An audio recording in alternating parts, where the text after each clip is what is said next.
There are two ways to live, and it's critical that you live in one of these ways most of the time. And that is what I am going to be talking about today. So, there are two ways or two modes that your body can be in, and depending on which mode you are in will determine the quality of your life. It will determine the health of your body. It will determine the your enjoyment of life. So, but the good news is that you can choose which mode or way you want your body to be in most of the time.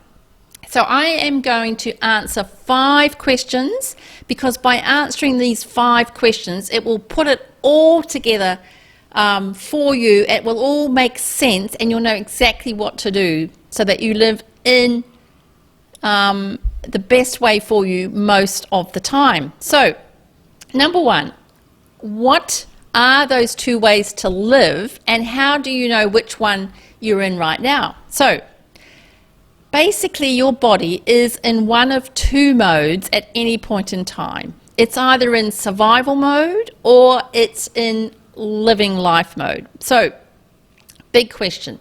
How do you know which mode you are in right now? Well, it's easy peasy.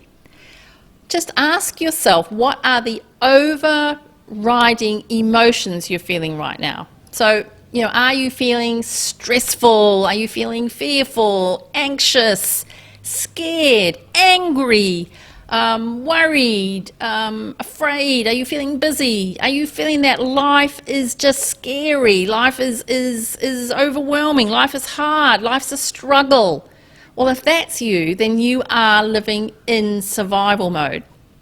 And therefore you'll have all the consequences of living in survival mode, and we'll cover all those a little bit later.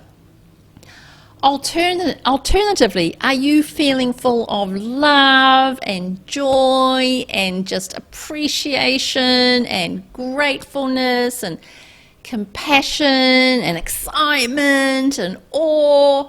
I mean, if you're feeling all those sorts of emotions, then you are in living life moment, and you will have all the consequences of living in the living life mode, and we'll be covering all those juicy consequences later.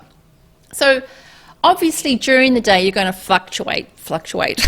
So, however, there will be a mode that you will be dominantly living in, or a range that you'll be dominantly living in most of the time. So ask yourself, what are the emotions that I live in most of the time during my day? Now, if you're still struggling to answer that question, ask a friend. A friend will quickly tell you. Okay? So that was the first question. What are the 2 ways to live, and how do you know which one you're in right now?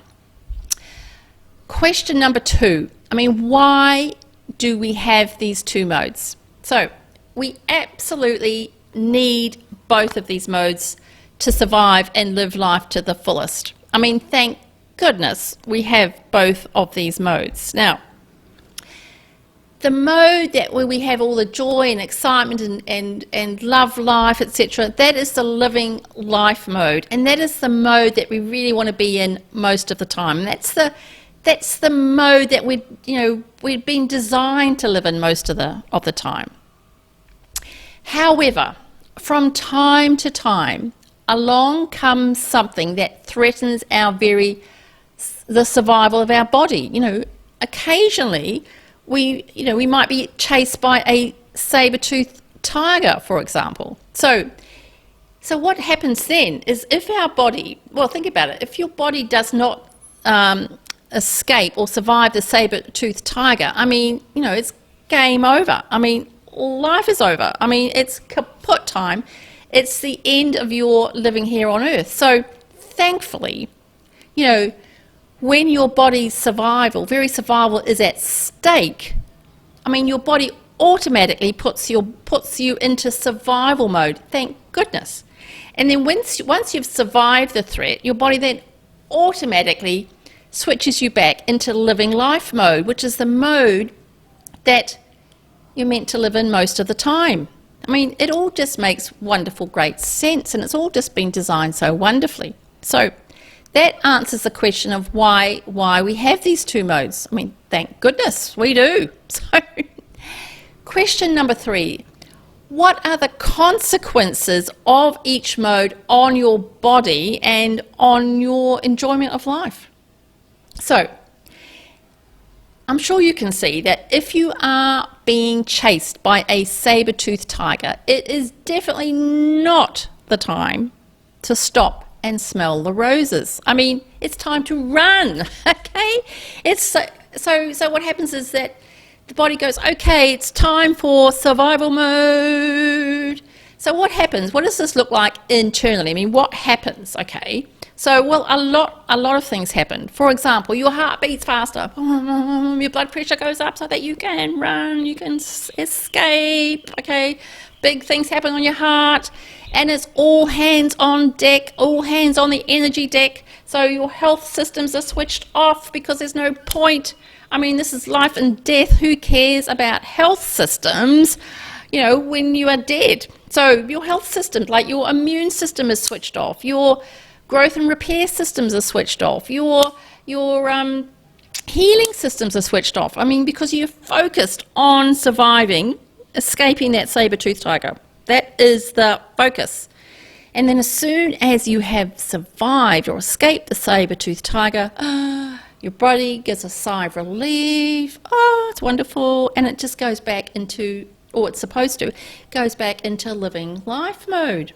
I mean, and your body just goes back into doing all those things it does to keep you healthy so that you can have all the wonderful experiences. I mean, your health systems are switched on, your immune system is switched on, your growth and repair systems are switched back on, your healing systems. I mean, it's just all great. I mean, your heart's all chilled, you know, it's just wonderful. So then you know, get back to smelling those roses. I mean, thank goodness you've escaped the saber-toothed tiger.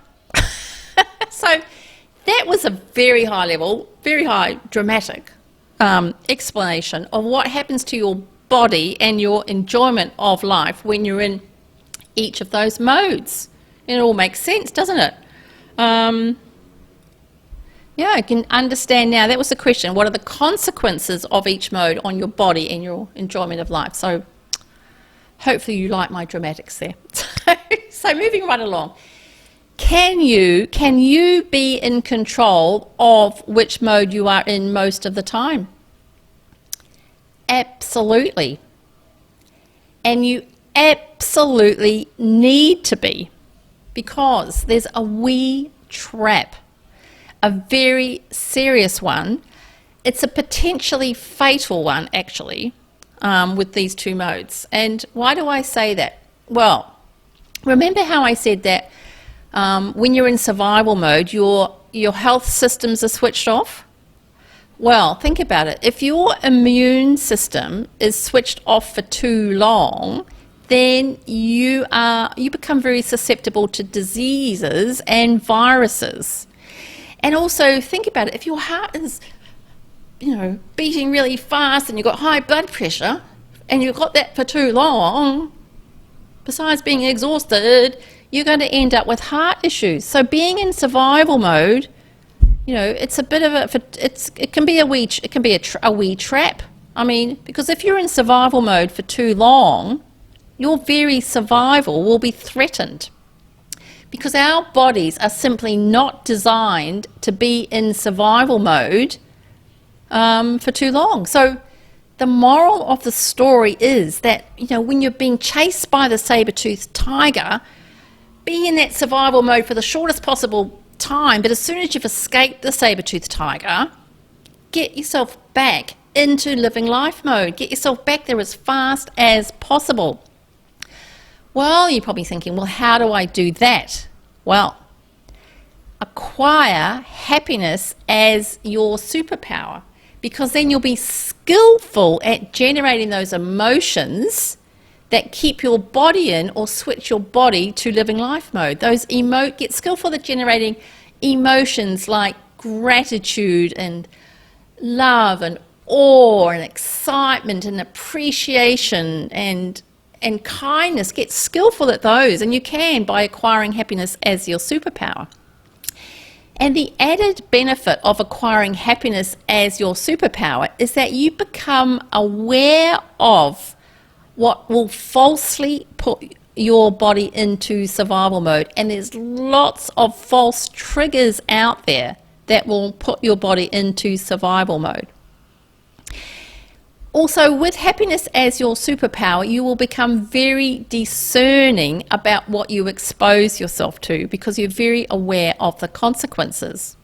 And plus, you want to have a fabulous life. And just don't worry though, if you are really being chased by a saber-toothed tiger, your body will still automatically go into survival mode, but it will only just go there for the time that you need, the barest minimum time that it needs to be there so that you can survive. And then you'll be able to, because you've got happiness as your superpower, you'll be able to very quickly switch yourself back into living life mode. So that answers the question, can you be in control of which mode you are in? And if so, how? So the answer was, in a nutshell, yes, absolutely. Acquire happiness is your superpower. So the last question, number 5, is what is possible when you take control and you live in the living mode most of the time? Well, when you are in that living life mode most of the time, there's an impact on your body, obviously, and your experience of life. Because when you're in that living life mode, you're going to end up with a healthy body to live in because your health systems are all functioning. I mean, your immune systems are functioning, your growth and repair systems, your healing systems. I mean, your heart will be chilled most of the time, will be chilled in that mode too. And, when you're living in that living life mode with a healthy body, I mean, you can focus on enjoying and squeezing as much juiciness out of life as possible. I mean, it's just, and just live life to the fullest because you're just full of joy and wonder and excitement and gratitude and awe. I mean, it's just wonderful. And the other something cool also that happens when you're living life mode most of the time. The other cool thing is that you start to access other superpowers. So the happiness superpower gets you into that mode, but then you start to access other superpowers like manifesting superpowers, synchronicity superpowers, healing superpowers. It's whole new realms of possibilities open up to you. Some call this living in 5D. Some call this quantum living. But just to say when you're living that way, I mean, to say life is exciting is an understatement. I mean, it really is a new way of living. So, hopefully, by answering these 5 questions, you're now excited about being in that living mode life most of the time, and yes, and you also know how, because just acquire the happiness is a superpower, and I can help you with that. So my wish for you is acquire happiness as your superpower sooner rather than later, because I want you to be in control of living in that living life mode most of the time. I want you to love your life. I want you to experience heaven on earth. Now, just before my Mike died, I asked him what he would like me to say at his funeral. And it was just 3 words. Just do it. So, in Mike's words, just do it. Acquire happiness as your superpower. Bye.